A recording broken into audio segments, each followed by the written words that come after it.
Ashamaa akkam jirtu Angalaanaa Balay odeessa ispoortii isinitti himuu fi morkiin Piriimeer Liigii torban kanaa hedduu eegamaa Maanchestar Siitii fi Arsenaal dirree Etihaaditti walitti dhufu odeeffannoowwan ijoo isinitti himuu fi Maanchestar Siitii fi Arsenaal morkii Piriimeer Liigii walitti aanu 10 darban keessatti qabxii argatan yeroo laallu Maanchestar Siitiin yeroo 5 injifateera, Arsenaal yeroo 2 mo'ateera, yeroo 3 qixxee ba'aniiru. Morkii Etihaaditti gaggeeffamu qobaatti kaasnee yoo ilaallu ammoo injifannoo olaanaa akka qabu Maanchestar Siitiidha. Taphoota 10 walitti aanan ka darban yeroo laallu Maanchestar Siitiin yeroo 7 injifateera. Arsenaal wajjiniin yeroo 3 qixxee ba'eera. Arsenaal dirree Etihaad irraa taphoota 10 darban irraa qabxii 3 argatee hin beeku. Egaa morkii dilbata kana Etihaaditti gaggeeffamu ilaalchisee Pep Guardiola miidiyaaleef ibsa kenne keessatti yoo qixxee baane hiree waancaa keessaa hin baanu. Yoo mo'atamne garuu hiree waancaa dhabuu keenya mirkaneessinaa jedhee jira. Morkii kanarratti Oreel akka hirmaatu Diyaaz keessa akka hin jirre dubbatee jira. Ammoo taphattootni isaa miiraan oofamuu keessaa ba'anii kubbaa miilaa qofa taphachuuf xiyyeeffannoon akka hojjetan itti muusaa dubbatee jira. Bara kana yoo injifatan injifannoo addaa ta'a jedhamee isa gaafatameef injifannoowwan gurguddaa akkasii amma dura argachuu isaanii himee jira.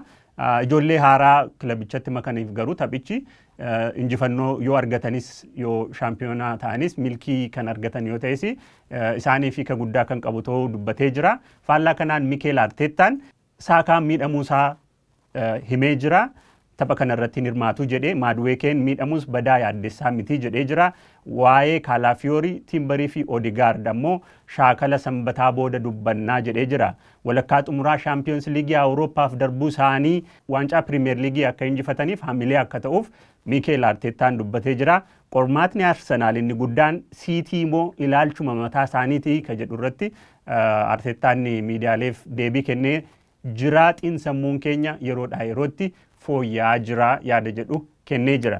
Ofii taphni kun abbaa waancaa fudhatu murteessuudhaaf hagam takka hiika qaba.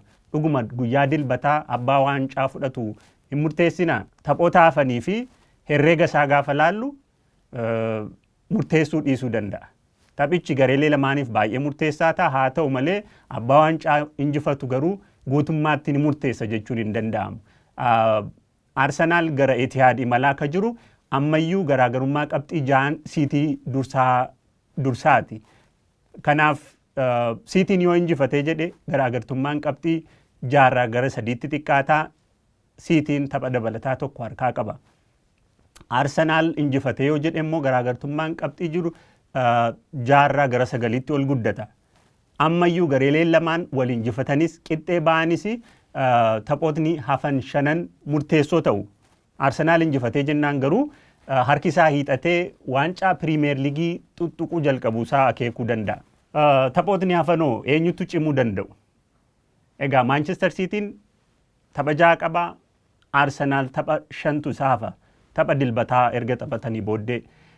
Haala amma jiruun gareeleen Arsenaal wajjiniin falmii qaban hundi isaaniiyyuu gareelee gabatee Piriimeer Liigichaatiin dugdaa gadi jiranidha.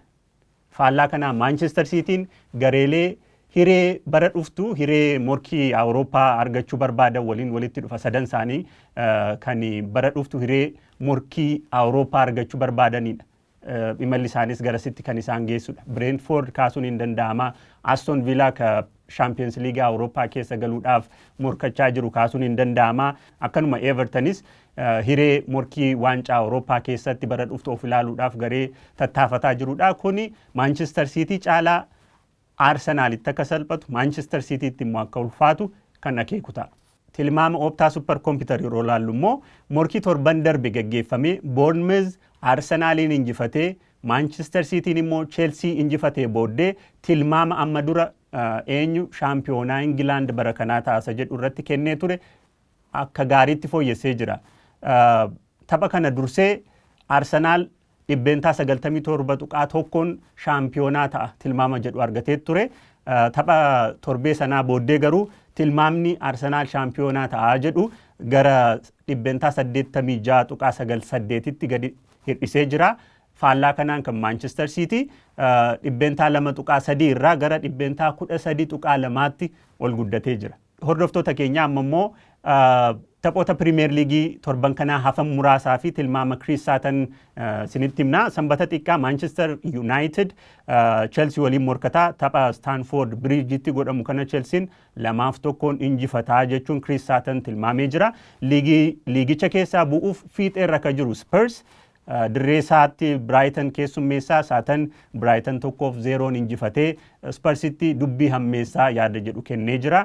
Newcastle St James Parkitti Bournemouth morkataa Sutton warri qe'ee 2-1 mo'achuu danda'u jedheera. Liverpool hirmaannaa Champions League bara dhufuu milkeessuuf tapha murteessaa Merseyside'itti gaggeessaa Everton waliin Sutton taphni kun 1-1 goolabamaa jedheera. Hordoftoota keenya odeessaaleen keenya haganuma. Isin waa'ee morkii Manchester City fi Arsenal maal jettu? Tilmaamni keessan maali? Arsenal taphoota 10 booddee Etihaditti injifataa? Tilmaama keessan nu barreessaa. Nagaatti.